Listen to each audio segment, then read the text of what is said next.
chord, like at the beginning of a song. Like there's only certain songs that no matter where you are in the world, if you hear this, you know it's Jolene. Is there any other song that's more recognizable than that? Other than probably like well, there are a lot Beat of It. there are a lot of recognizable Billie Jean. songs. Yeah, of course. The opening chords of Jolene, you're saying? Yeah, when you hear that, you're like, oh my gosh, it's Jolene! Like immediately. Huh. Yeah, the rhythm section is doing a lot of the heavy lifting in this song, by the way, for this live performance. That was on the Porter Wagoner show, by the way. This guy, Porter Wagoner, had a huge country music TV show. He introduced Dolly Parton to America a few years before this. That's how long Dolly Parton's been around, though. This is 1974. Jolene was off of her 13th solo album. Jeez. They used She'd to already crank done out albums, yes, though, they did. Because she wasn't doing all originals, so she was just... When the songs were all 2.5 minutes long, Yeah. too, so yeah. But yeah, Jolene, 1974, came out on February the 4th of that year.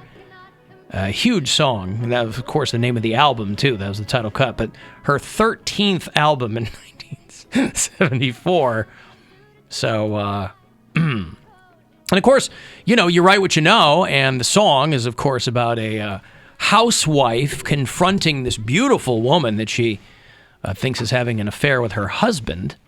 And it was inspired by a red-headed bank clerk who flirted with Dolly Parton's husband. She'd been married to this guy, Carl Dean, for 1,000 years. They've been married for 60 years or something, right? And this guy very much wanted to be not in the public eye. So if you ever see a photo of like Dolly Parton and Carl Dean, it's a big deal. Because this guy really kept his head down, did his own thing. I don't know how you do that, though, when your wife is such a huge star. How do you stay private like that? Well, for 50-odd years, people didn't have cameras in their phones. And frankly, do you care about Dolly Parton's husband? Like, I think No, but, like, I think if you've stayed private that long, nobody's looking to like blow up your spot. But the or whatever. mistrust, though, like... But there's no real, like, salacious stories between them or anything like that. Like, it's just... She's got a... I think, behind the scenes, I think Dolly Parton has a very normal life. Yeah. I'm sure she Even with does. all the money. But people across the world might not know that. And she, like any other celebrity, she probably has stalkers and crazy people. Like her husband, I would be worried to have her travel by herself. Like, if you're with Dolly, whoever is in her crew will get photographed and, like, people will see them. Do you know what blinds are? Celebrity blinds? So there's websites where people will go on and they'll tell these stories and they'll give you clues about who they are. This is something that I learned on TikTok. And they'll talk about how people treat the staff at a, show that they performed at or on set or something like that. But one thing that I've learned from looking at these things on TikTok is a lot of the celebrities that have the paparazzi follow them are really in cahoots with It's staged. them. Yeah, it's all very yeah, staged. duh, I know that. It's not, Right, like, but it's not like a photographer Right. just happens to be on the beach when Kim Kardashian's there. So when you're talking It's about a these PR people agency. following them around and stalking them and stuff like that, those are people that they know where they're going to be. If Yeah. you want to stay anonymous and you want to stay out of the public eye and you don't want people to see pictures of you, all you have to do is not tell anybody what you're doing, and they're not going to know how to find you. No, but So you always talk about how they're like security's going to track them down or whatever, or they have to have security all the time. It's like, yes, Dolly Parton is very recognizable, but having a giant entourage is going to get you way more attention than just driving around in a regular car. Do you know what Dumois is? Do you follow Dumois on Instagram? no. It's not that old. I think it started at the beginning of the pandemic. It's an Instagram account. I think there might be on Reddit too. And it's basically reader submitted celebrity gossip. So it's a lot of celebrity blinds and it's a lot of, commentary and things like that. And it's all salacious and it's, and it's kind of funny. It's kind of entertaining. But, when people weren't going out as much over the pandemic, you needed something like that. And I'm sure it was probably one of the tabloids that got it going. Like, we got to have people paying attention to something. I'm just saying. But Dolly Parton and her husband have been married for 55 years. That's amazing. And he has kept such a low profile that people would say to Dolly Parton, we don't believe you're actually married. We don't believe that your husband exists. They're trying to bait her, right?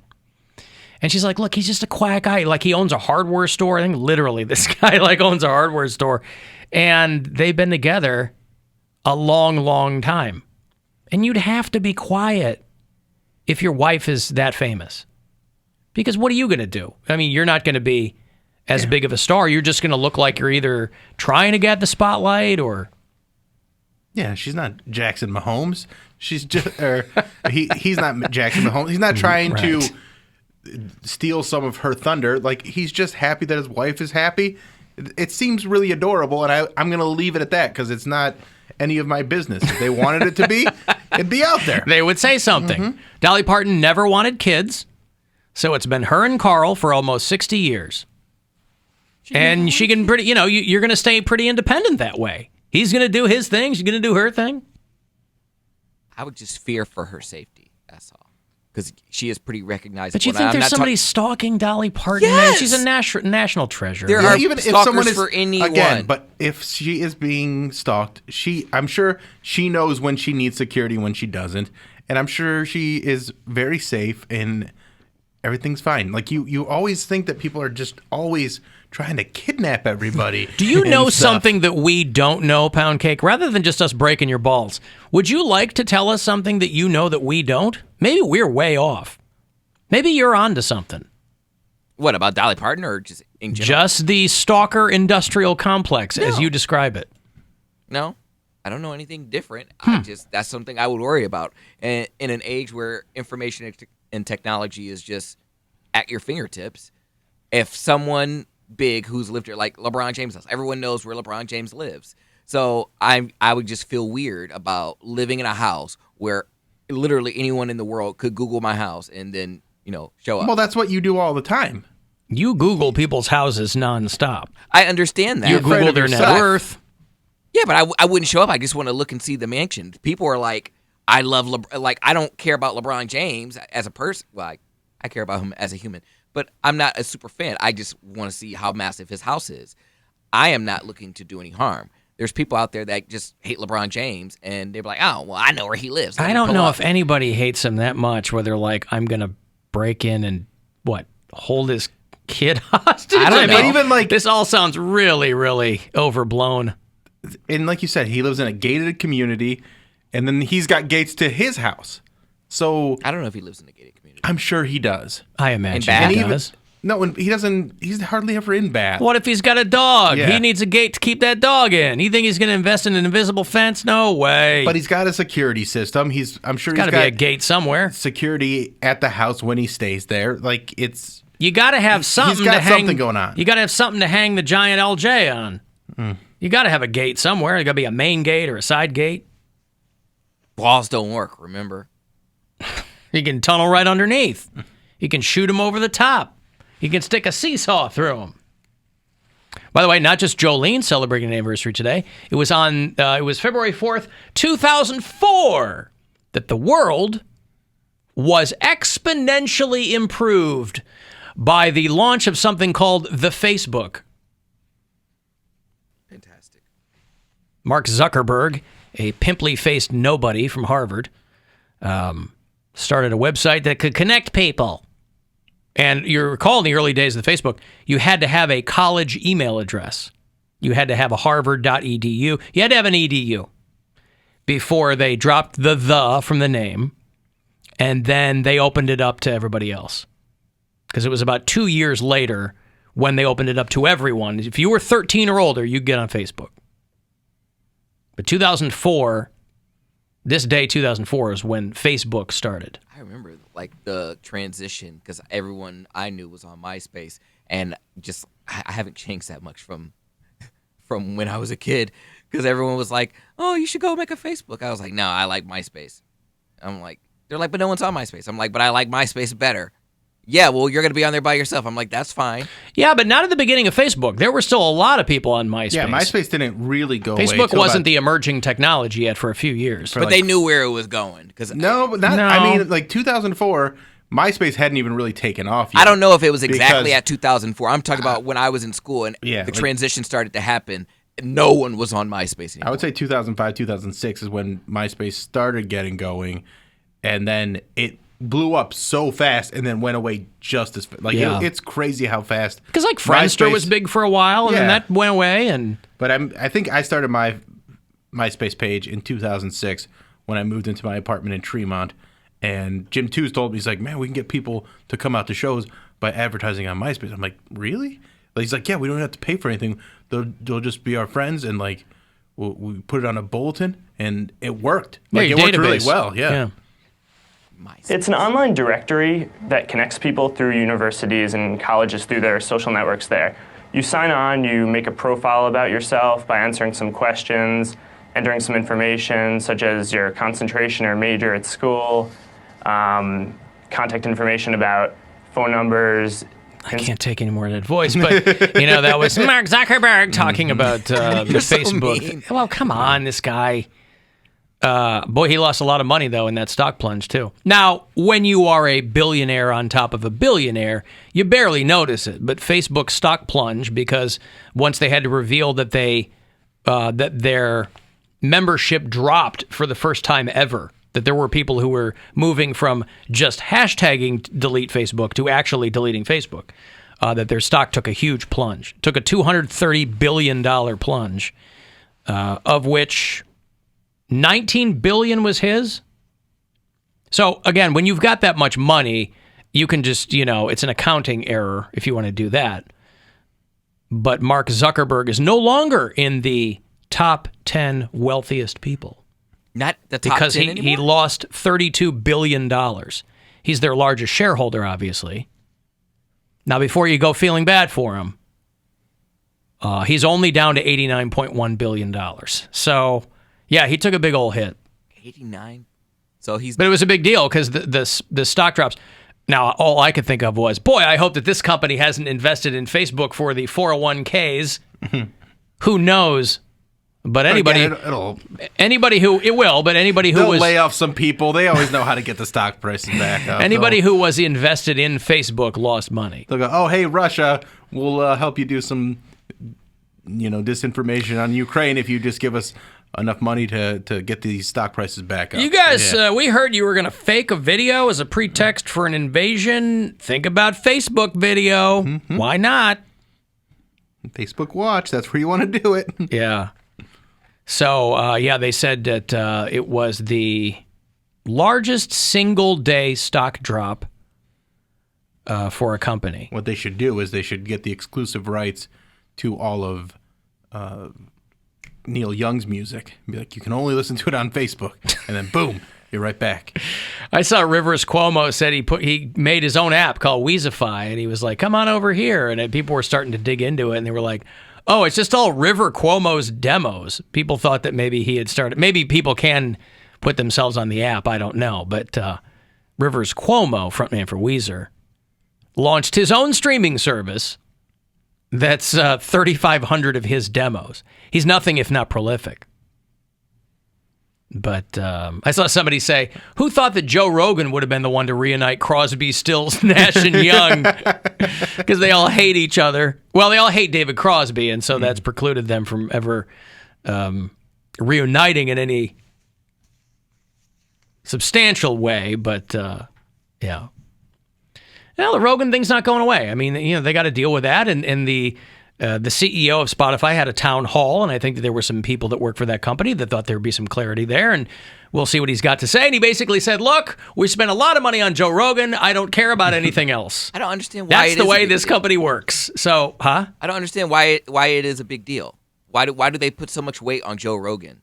Because they paid him exclusively to be on that platform. Because they needed to, with the explosion of podcasting, they needed to be competitive against this company, against other companies that were airing podcasts. They needed a game changer, and Joe Rogan is the most popular podcast on the planet. So they were like, let's throw him a huge bag of money, and he'll be exclusive to this. Well, I don't mean like that. I'm talking about, like, to us, why is everyone putting so much, like, weight on Joe Rogan's words? Like, who cares that he's anti-vaxxer? Because it's so popular. He's massively influential to people. So when he's questioning and like he frames it as, oh, I'm just having people on with different opinions. But when they're on there giving this misinformation, and he's not giving anybody from the other side, from like, that are pro-vaccine anytime. They go, oh, well, this seems a little biased towards misinformation, and I think it's all a strategy for Joe Rogan to keep his name in the news. Yeah. It's not even a matter of. I guess he made the point on his statement that maybe I'll have more different people on who can give a variety of or broaden the perspectives. But it's also people take issue with the fact that you have somebody on who spouts all this nonsense and he doesn't push back on it. Yes, there's a lot of like, oh wow, and I didn't know that, and so. It's something that they've got to deal with. Jon Stewart, for one, thinks that the whole thing is overblown. He says that removing your music is not the way to go. Don't leave, don't abandon, don't censor, engage. I'm not saying it's always going to work out fruitfully, but I'm always of the mindset that engagement, and especially with someone like a Joe Rogan, who is not, in my mind, an ideologue in any way. And here's the other thing. You're a musician. Like, how much misinformation is spread by, like, Eric Clapton is on platforms that you're on, and he's psycho. So do you remove yourself from every platform? There's no question that there is egregious misinformation that's purposeful and hateful and all those other things. And that being moderated is a credit to the platforms that run them. But this overreaction to Rogan, I think, is a mistake. It's just Spotify's turn in the barrel, because every platform that has somebody big on it ends up having to contend with this. Facebook had Alex Jones. YouTube and Twitter had Trump. Remember PewDiePie on YouTube? Yeah. Remember that kid PewDiePie? They had to deal with him. Netflix had to deal with Dave Chappelle. So if you're a huge person on a huge platform, at some point, there's backlash. You're going to have somebody who does something that makes a bunch of people pissed off. But I think the people who work for Spotify were hoping that, again, it doesn't matter how woke you are. Business is business, man. It's got nothing to do with politics. It's got to do with money. It's always got to do with money. That's how businesses stay in business. And it's not like, before Rogan was on YouTube, you get him all over the place. The reason they throw him 9 figures is so they go, you're just on our thing now. Yeah. Now, that comes with downsides, too, because the reason things blow up the way they do is because you can get them everywhere.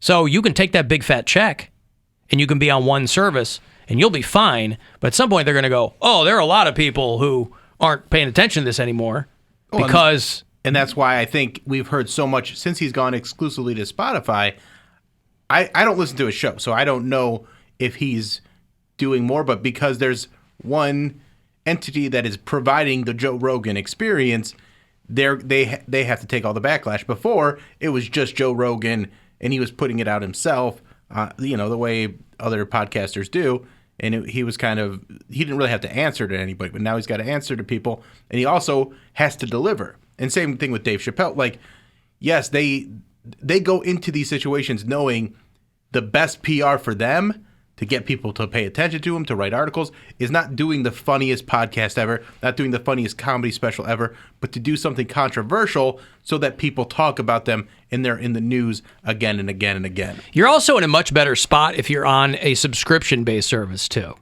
Because, like YouTube, Twitter, Facebook, that's all ad-supported. Mm-hmm. So if you have enough advertisers who go, hey, we're not down with this, and pull, then you got a problem. But I think if you're on a subscription thing, that's why Netflix didn't flip out over Dave Chappelle. They're like, all right, what are you going to do? We don't have advertisers. You going to cancel your account? Probably not.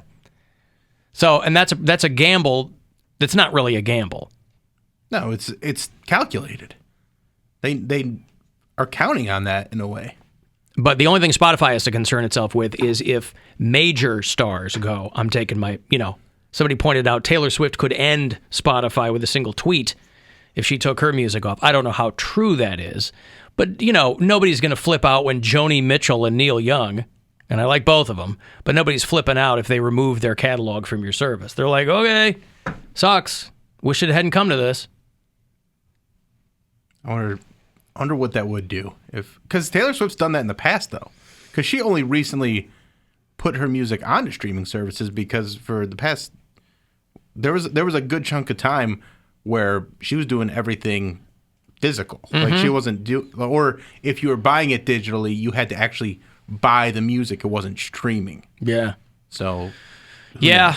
Okay, let me take a break. I'll have another $1,000 for you. 4:30 is when you'll get that next keyword to go fund yourself. If you want to check out the advanced screening of the movie Death on the Nile, we're going to do it on February the 9th, a couple of days before it opens everywhere else. I will have those passes for you after this break. 35192 if you want to text, and we'll be back. It's the Alan